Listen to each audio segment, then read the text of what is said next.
Hello children, I am here with another chapter of class 10th and this is the first part.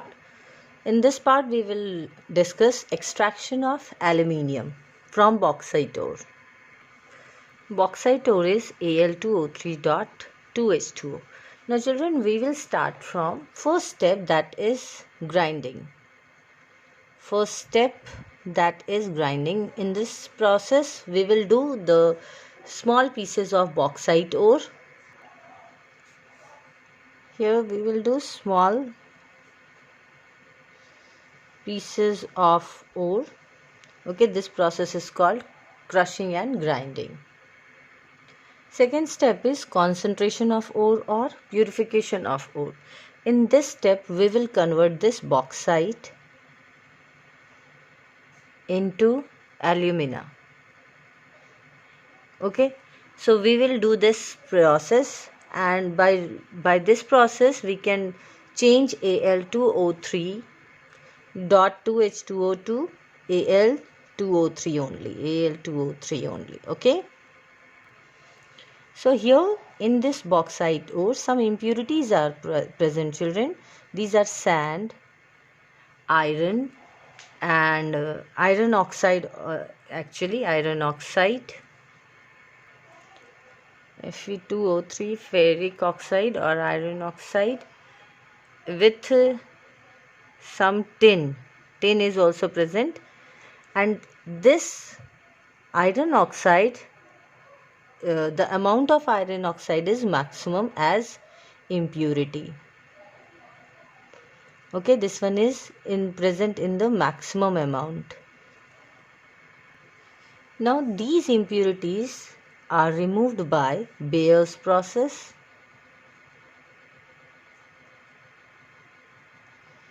In this process, these impurities are removed and bauxite is converted into alumina.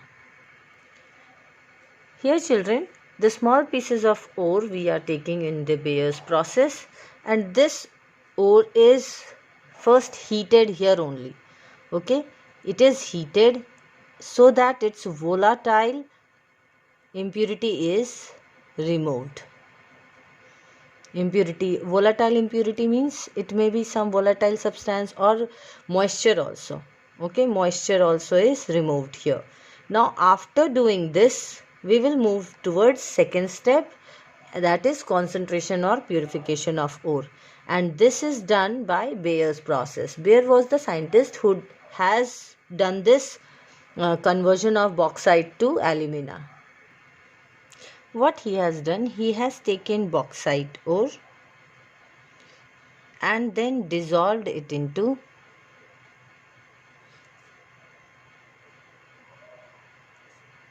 concentrated NaOH, caustic soda.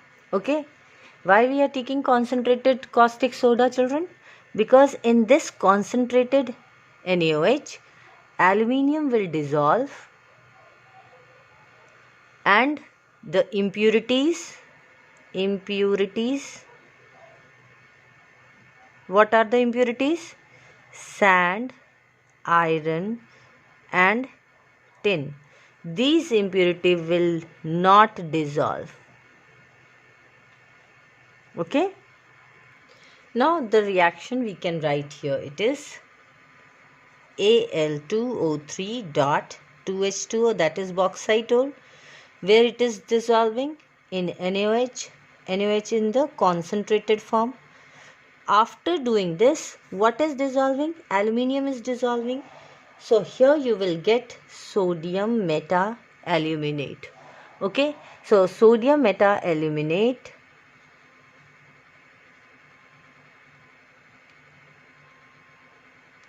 you will get, and these will be collected as residue. That means impurity is collected as residue. One important point is children, 450 to 550 degree Celsius temperature you have to keep, and we will, because these processes taking place in the very large amount, so to dissolve this bauxite in sodium hydroxide, concentrated sodium hydroxide, it will take nearly about 2 to 8 hours. 2 to 8 hours to dissolve this aluminium in sodium hydroxide. Now see what is happening. Bauxite ore is dissolved in NaOH. Okay, only aluminium will dissolve and it will form sodium metaaluminate. Impurity will not dissolve, and so that you will get aluminium is removed from this impurity, and now you can purify it. Now children, see this. These insoluble impurities like iron, tin and sand, which is present in the bauxite, you will collect this, and this is known as red mud. These are known as red mud. Okay, the impurities are called red mud. Now children, in the second step we will take this is sodium metaaluminate, NaAlO2, on dilution. Dilution means you will hydrate it, or you will make it dilute by adding some water. So here this will is dissolved in water, okay, at 50 degree. This is known as dilution or hydrolysis. Here what is happening, this sodium is forming NaOH with water. Okay, sodium is reacting with water and it will form NaOH, and aluminium is forming its precipitate, that is AlOH whole thrice, sodium aluminium hydroxide. Aluminium hydroxide is precipitate, and we need aluminium only, we not need sodium. Okay, so sodium metaaluminate, sodium is removed by forming NaOH, and aluminium is forming aluminium hydroxide. It is a precipitate. Now this we will use in the next step. Okay, this precipitate will be collected as residue on filtration, and we will use this residue in the next step. Okay children, and now this, see here, this sodium hydroxide which is collected here in the second step, this sodium hydroxide again can be used here in the first step. Okay, this can be used in the first step. Okay, it is clear children. Sodium metaaluminate, we don't need this sodium, so what we will do, we will do dilution or hydrolysis of this sodium metaaluminate at 50 degrees Celsius. On dilution, sodium hydroxide we will get, and aluminium hydroxide. Aluminium hydroxide is in the precipitate form, so we do filtration. After filtration, the residue we will get of precipitate only. So this we will do purification of this aluminium hydroxide in the next step, and this sodium hydroxide which is collected over here, this can be used in the first step like dissolution of bauxite. Okay, when this is dissolved in the bauxite, this precipitate is washed, dried, so that we will remove some more impurities from it. It is washed and dried also. After doing this, we will pass this into the third step. Now we will ignite this AlOH whole thrice at 1000 degrees Celsius. Okay, it is ignited at 1000 degrees centigrade, so that you will get Al2O3 and 3 molecules of water also. Now this is also known as thermal decomposition. Thermal decomposition of Al2O3. And on this thermal decomposition you will get alumina. This is alumina, Al2O3. You will write the balanced equation. See children, here we are getting aluminium oxide only. So the next step is to convert ore into its oxide. Okay, so here it is already oxide, so we will skip step number 3, conversion of ore to its oxide by roasting and calcination. These two processes by which we can convert ore into its oxide, either roasting or calcination. Okay, so here we will not do roasting or calcination because our ore is already in the form of its oxide. Here we are getting Al2O3. It is already in its oxide form, so we will not do this step. Okay, that means we will not do roasting also, we will not do calcination also. Now see children, this aluminium oxide is very stable. Okay, it is very stable because it has a great affinity towards oxygen. So aluminium oxide is very stable. It cannot be reduced by carbon monoxide or hydrogen. Okay, it cannot be reduced. It cannot be reduced by these two. What we need from Al2O3 is aluminium only. We want aluminium, not oxygen. We don't want oxygen. So how do we remove? Because it is very stable. It cannot be reduced by carbon monoxide or hydrogen. So we have chosen another method, that is electrolytic reduction. So here you can say that it may ask in your exam that to name the ore which cannot be converted into its oxide by this process, roasting or calcination. You will write bauxite ore or Al2O3.2H2O. It will not undergo roasting and calcination because it is already in the form of oxide. Now how aluminium oxide is converted into aluminium? It is very stable. That means this bond between aluminium and oxygen is very strong bond. It is strong bond. Why? Because due to electrostatic force of attraction, the bond is very strong. Okay, this is very strong bond. So it cannot be reduced easily with carbon monoxide and hydrogen. So this can be reduced by electrolytic reduction. It is proposed by Hall and Heroult.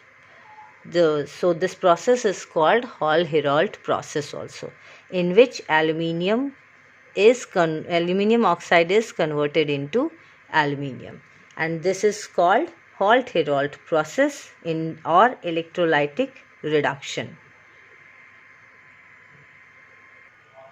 This is Hall-Heroult process or electrolytic reduction of alumina, that is Al2O3. In the initial days, it was supposed that Al2O3 will decompose into Al3 plus and O2 minus on electrolytic reduction. If it is taken in a tank, if it is heated, so it was the thought that at minus electrode aluminium will get deposited and at plus electrode oxygen will come. But to keep this alumina in its molten state, we need to supply heat of 2050 degrees Celsius. Okay, this much heat is supplied here so that this alumina will remain in its molten state, so that electrolytic reduction can take place. Okay, so at this temperature, that is very high temperature or very high heat we have to supply here to make it molten. At this moment, he observed that some of the aluminium from this alumina is forming into its vapor. Okay, at this very high temperature, aluminium is forming its vapor and it is escaping out from this cell. Okay, so there is loss of aluminium. Loss of aluminium also, loss of heat energy also. So this process was not that much good for the conversion of alumina into aluminium. Another problem was that alumina is a very bad conductor. Okay, it is bad conductor of heat, so there will be, it is acting like non-electrolyte, so we will get very less amount of Al3 plus ion. So there are three problems. First was that it is taking place at very high temperature. Second problem was at this very high temperature aluminium is forming its vapor, so that there is loss of aluminium. And third point was that it is a non-electrolyte, okay, non-electrolyte, or it will not conduct very easily. So these was the problem they were facing. So Hall and Heroult proposed that we will take alumina, and we will mix some other compound also, that is cryolite and fluorospar.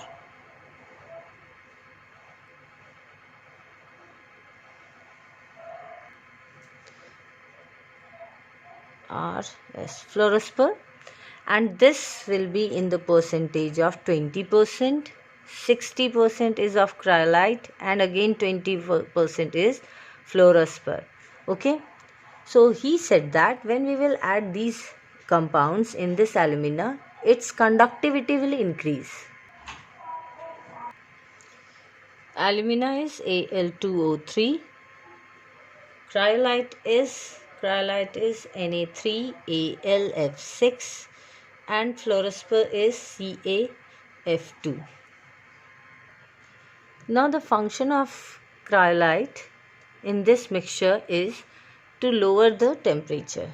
Okay, it will lower the temperature from 2050 degrees Celsius to 950. Okay, 950 degrees Celsius. So this will decrease the temperature to 950 degrees Celsius, that is very low. And also it increases the conductivity also. Okay, because there are some ions like sodium, aluminium and F fluoride also, so its conductivity also get increases. Now it is saving the fuel or energy also, because now temperature is now to 950. It was initially 2050, now it is 950. So here the energy is saved, and second is that it is increasing the conductivity of the electrolyte. This fluorospar also increases the conductivity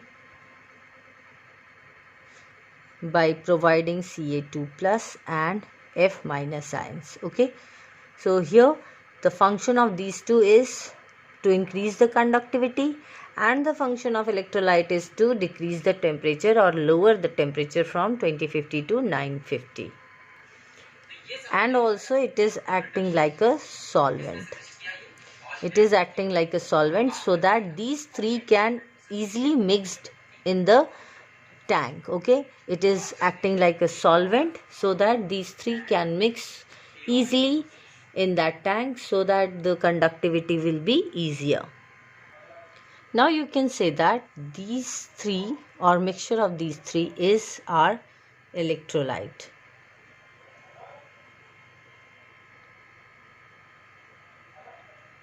These three are acting like a electrolyte. Okay, the ratio is 20%, 60% or 20%, or you can write 1:3:1.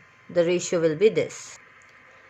See here, now this is the tank in which carbon is plated over the tank, and here also we are taking carbon rod. These are carbon rod, and so that you can say that this plus terminal is anode. Okay, and this one is cathode. Both are made up of carbon here also, and this one is also carbon plating. So carbon is taken at cathode also, at anode also. So this anode is also made up of carbon, and cathode is also plated with, or you can say carbon lining is done on cathode. Now here electrolyte is taken here in this tank, and that electrolyte is a mixture of alumina, cryolite and fluorspar, and above that a layer of coke is coated, or you can say you will put a layer of coke. This is powdered coke. This is powdered coke which is just above the electrolyte. Okay, so one layer is there above the electrolyte. This is powdered coke and this one is electrolyte. Now see children, here we are adding powdered coke because it will prevent heat loss. Okay, heat loss. How it will prevent, children? See, this is a mixture of alumina, cryolite and fluorspar. To make them it in the molten state, we will supply heat from heat here. And what temperature we will give from here? That is 950 degrees Celsius. So at 950 degrees Celsius, you will see that this electrolyte is converted into its molten state, or they will be in the molten state. So the continuous supply of this heat will make the electrolyte into the molten state. But if it is not covered with coke powder, some energy or heat loss will happen. Okay, it will take place here. From here, some amount of heat will move out from this electrolyte, and there will be loss of heat. So here powdered coke is added to prevent the heat loss. Okay, to prevent the heat loss or to make the electrolyte in this molten state. Okay, prevent heat loss in the form of radiation. Okay, and second point is the function of this powdered coke is to prevent the burning of anode. Okay, burning of anode. It will prevent the burning of anode. That we will discuss later. Till now, just understand why the powdered coke is here: to prevent the heat loss in the form of radiation and to prevent the burning of anode. These are anode, positive anode. Okay, and it is made up of carbon. Anode is made up of carbon. Now see children, in the electrolyte what we are having? In the electrolyte we are having alumina, cryolite and fluorspar. Alumina is Al2O3. It will form ions of Al3 plus and O2 minus. Cryolite is Na3, AlF6. It will give Na plus ion plus Al3 plus ion plus F minus ion. And fluorspar is CaF2. It will give you Ca2 plus ion and F minus ion. Now see children, how many plus ions we are having? We are having Al3 plus, Na plus and Ca2 plus. And how many minus ions? F minus ions and O2 minus ion. So see children, according to the reactivity series, aluminium will be taking place at the bottom, or these two are above aluminium. So this aluminium will get reduced first. Okay, according to this reactivity series, you can see that the aluminium is taking place below these two elements, so it will get reduced first, or it will get discharged first. Okay, so it will get reduced or discharged first. You have learned this in the chapter electrolysis.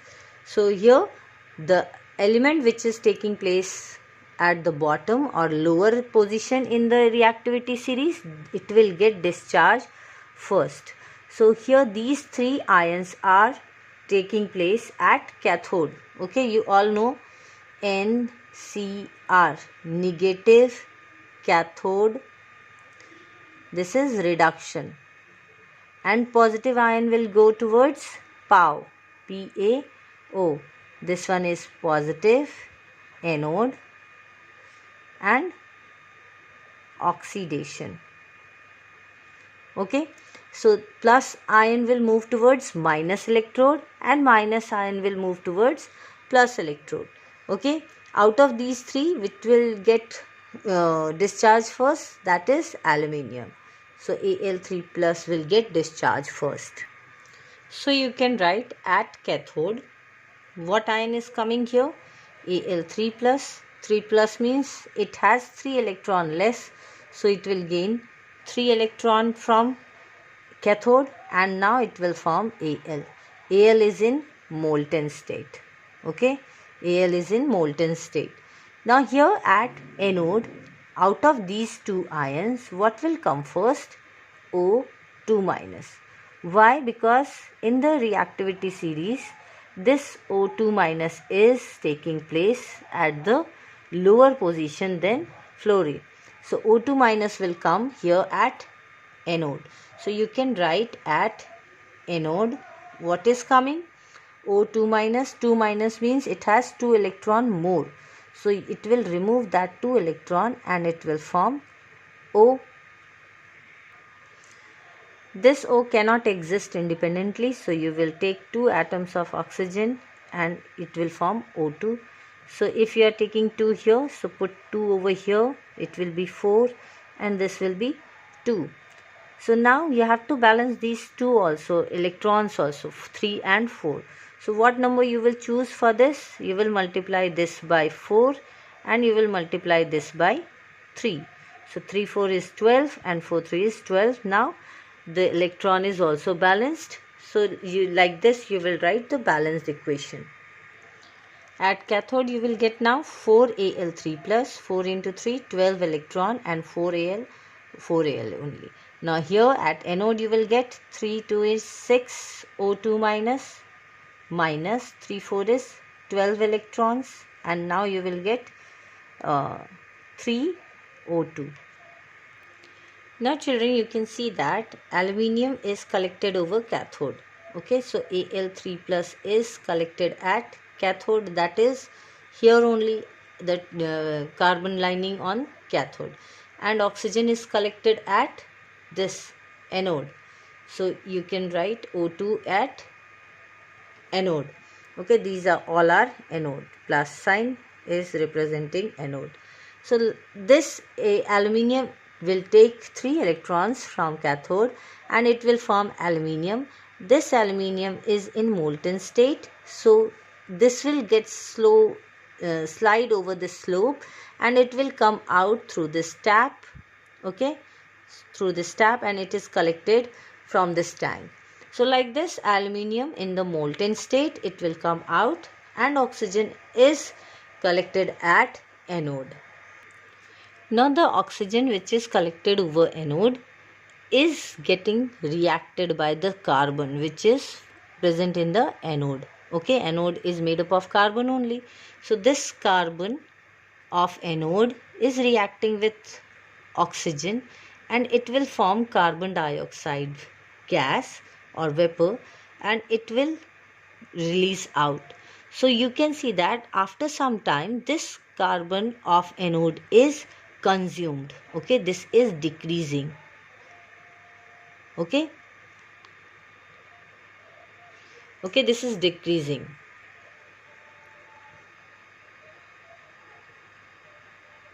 Okay, why it is decreasing? Because the oxygen which is collected at anode, it is reacting with the carbon electrode, and this carbon and oxygen, after reaction, it will form carbon dioxide, and this carbon dioxide is released out of the tank. Due to this consumption of carbon to form carbon dioxide, this anode is replaced after time to time. So in exam it may come, why anode is replaced after time to time. Okay, this question in exam it may ask, why anode is replaced after time to time. So you can write that the oxygen which is collected at anode, it will react with, this is reaction at anode. Okay, so here you can say that the oxygen which is collected at anode, which is made up of carbon, it will react with oxygen to form carbon dioxide, and there is consumption of carbon. Due to this consumption of carbon to form carbon dioxide, there is decrease in the carbon electrode, and that is the reason why we are replacing anode after some time. Okay, we have to replace it after time to time. And children, one more thing you have to note here, this formation of carbon dioxide, it highly exothermic. This reaction is highly exothermic. C plus O2 gives CO2. This reaction is highly exothermic. That means large amount of heat is released when this reaction is taking place. So this exothermic reaction, large amount of heat, is distributed by this powdered coke. Powdered coke function is to prevent burning of anode. How it is preventing this burning? By distribution of heat in this surface, on this surface evenly. Okay, so that this will prevent the burning of anode also, because the heat which is coming out due to the formation of carbon dioxide, the heat will release, and this is evenly distributed over the surface. So you can say that this oxygen is evenly distributed on this powdered coke. Okay, so that the consumption of each electrode of anode is even, and you can say that there will be very less chance to get the burning of anode. That's why it is preventing the burning of anode by equally distributing the oxygen on the surface, and heat also. Heat is also distributed here, and oxygen is also distributed evenly, so that anode is consumed evenly. Each anode is consumed evenly. Okay, so these are the two functions of powdered coke. First is to prevent the heat loss in the form of radiation, and second is to prevent the burning of anode. How it is preventing? By distributing oxygen evenly on all the anode, and also by consuming this heat energy. Next step is refining of aluminium. Okay, and this refining of aluminium is done by Hoope's process. Okay, this is Hoope's process or Hoope's electrolytic process.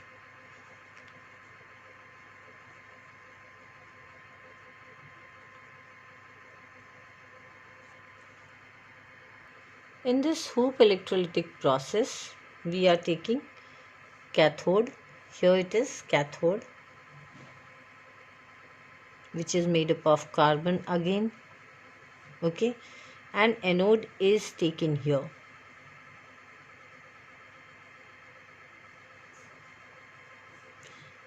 Anode.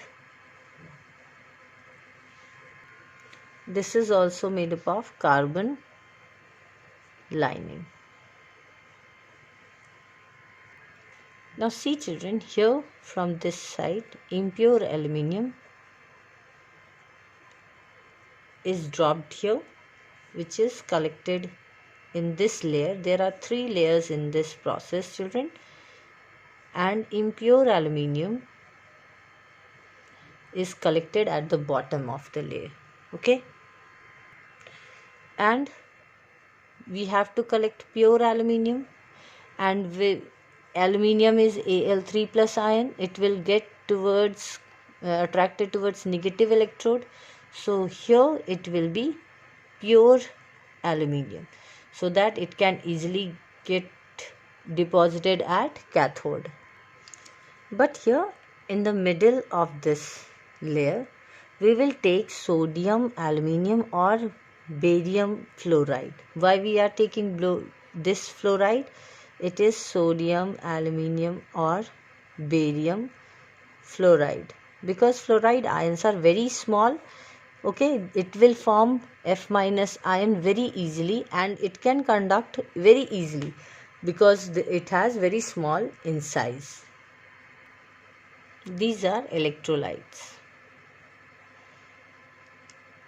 These electrolytes are sodium fluoride, maybe aluminium or barium fluoride. Why it is fluoride only? Because fluorides are very small in size, so it can form F- ion very easily, and it is very good conductor of electricity. From this impure aluminium, what is happening? The aluminium at anode, aluminium is losing its 3 electron, and it will form Al3 plus ion. Okay, and this 3 electron is deposited at anode. Impure aluminium is losing its 3 electron. It is giving its 3 electron to anode, and it is forming Al3 plus ion. Now here Al3 plus ion is present, and that will move towards the middle layer. Again here, due to increase in Al3 plus ion or positive ion in this middle layer, this aluminium again pushed here in the topmost layer. Okay, what is happening? Impure aluminium is here. On losing 3 electron, it is forming Al3 plus ion. Al3 plus ion will move towards the middle middle layer. In this layer, there is increase in positive ion. Okay, positive ion, it is increased. So what will happen? Again aluminium is pushed up into the topmost layer, and this aluminium is now deposited at cathode. Okay, here aluminium is coming, and this aluminium will move towards Al3 plus ion will move towards minus electrode. Okay, and these are the minus electrode, which is made up of carbon. So aluminium is getting deposited over carbon. Now you can write at cathode.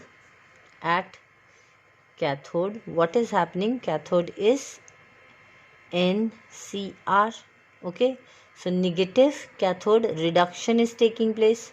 So Al3 plus is there. 3 plus means there is 3 more electron, so 3 less electrons, so it will gain 3 electrons from here, and it will form Al. Reduction is gain of electron. RIG, reduction is gain of electron. So here Al3 plus ion is coming at cathode. It is gaining 3 electron, and it is forming now pure aluminium, which is 99.9% pure. So here you can say that impure aluminium, this one is impure. Impure aluminium is losing its 3 electron. This electron is attracted towards anode. Anode is it is PaO. PaO, where O is oxidation, is loss of electron, oil.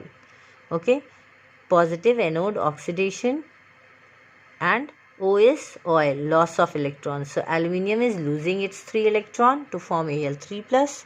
Now this 3 plus is moved towards the middle layer. In the middle layer, there is increase in positive charge. So again Al3 plus is moved on the top layer. In this layer, there is negative cathode also, that is made up of carbon.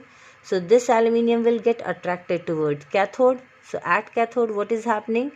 NCr, reduction is gain of electron. So Al3 plus will gain 3 electron, and it will form aluminium, that is pure aluminium, near about 99.9% pure.